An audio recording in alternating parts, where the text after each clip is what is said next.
if you take rings the whole way, or, you know, just depending on which way you decide to go. That wasn't too bad. Cool, and we've collected our 21st emblem after complete that stage.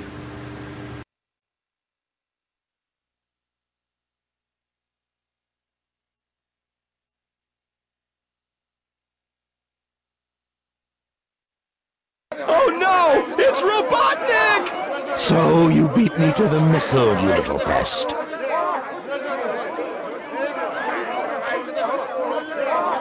I will make you all pay for this. Let's get out of here!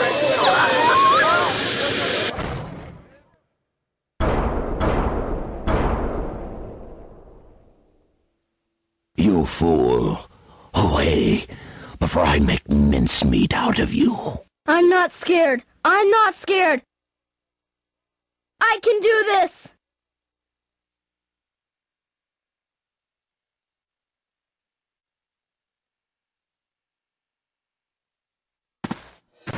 So from all we've seen, comes to one of the best cutscenes, in my opinion, of the whole game for Tails and for the other characters.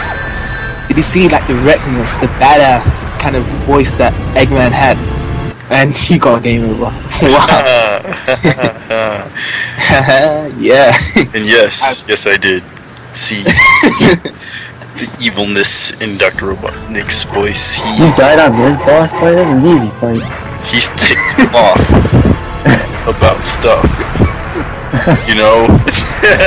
That's what I was thinking about. It's very easy. Very ticked off about stuff, and he's really gonna try to kill poor innocent Tails with everything that he has, which makes this boss incredibly difficult. So did he make you get a load of something? You know what?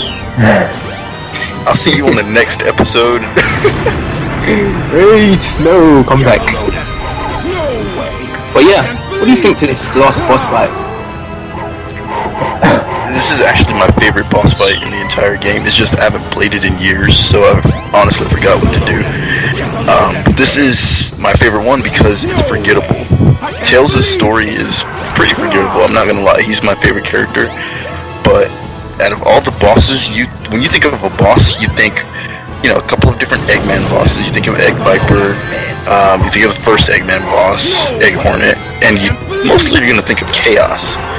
You don't really think of this boss, like, I don't even remember his name. I think it's Egg Walker. Yeah, it is. You know, and that to me is why he's the best. It's like I can always play through Tails' story and feel like I'm playing a brand new game because it's just so rare. This may be the 4th time beating this boss in my history with Sonic Adventure, whereas I beat Perfect Chaos and all the other bosses countless times.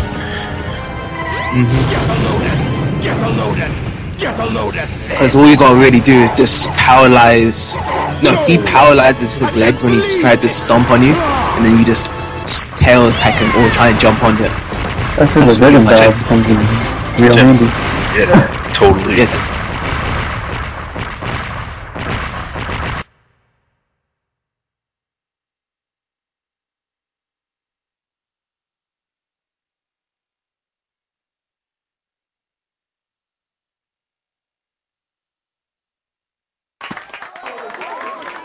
Hey, I did it!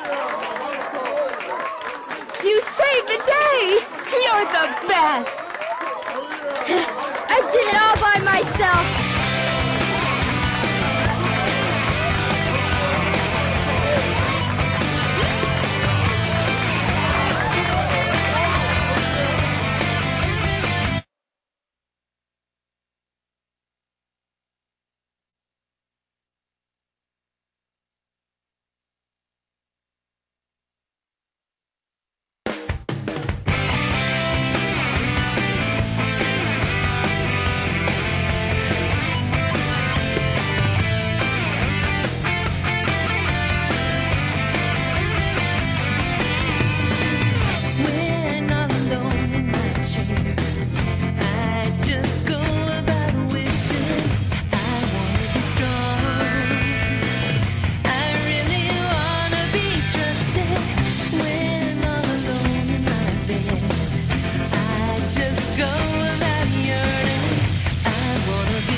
So we see the credits, and that's the end of Tails' story. So guys, what do you guys think to Tails' story overall?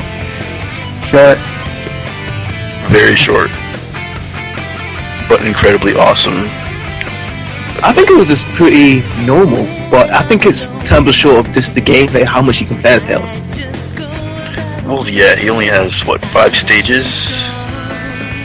Which is more than Amy's 3. It was Sonic's story from a different point of view.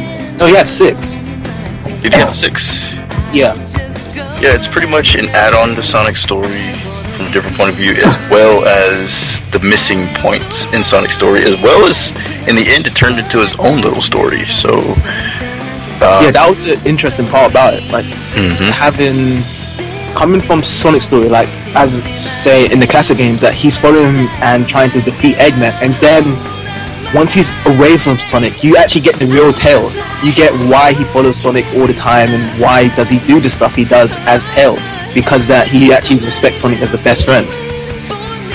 Exactly. You know, we get to see how Tails really feels about Sonic, and he honestly just looks up to him, and he knows that Sonic is always going to be there. When Sonic isn't there, he knows that he has to, you know, kind of step up his game and say, well, you know what, I can't rely on him forever. He even says that line, I can't rely on Sonic forever. Yeah, when Tails grows up a bit. Yeah, he sure does. Because now he's actually got better abilities. He's, instead of just flying in the air and trying to hit Dr. Robotnik with his flight abilities, he's now just got his tail ripping ability. He can fly much more faster, and he's pretty much an individual person until... Yeah, pretty much, yeah, individual for this game only, I guess. Well, yeah, in Sonic Adventure 2, I'm not gonna lie, they did nerf him a little bit. Sonic Heroes, he was... Well, everyone was nerfed, but in a good way. It was the gimmick of the game.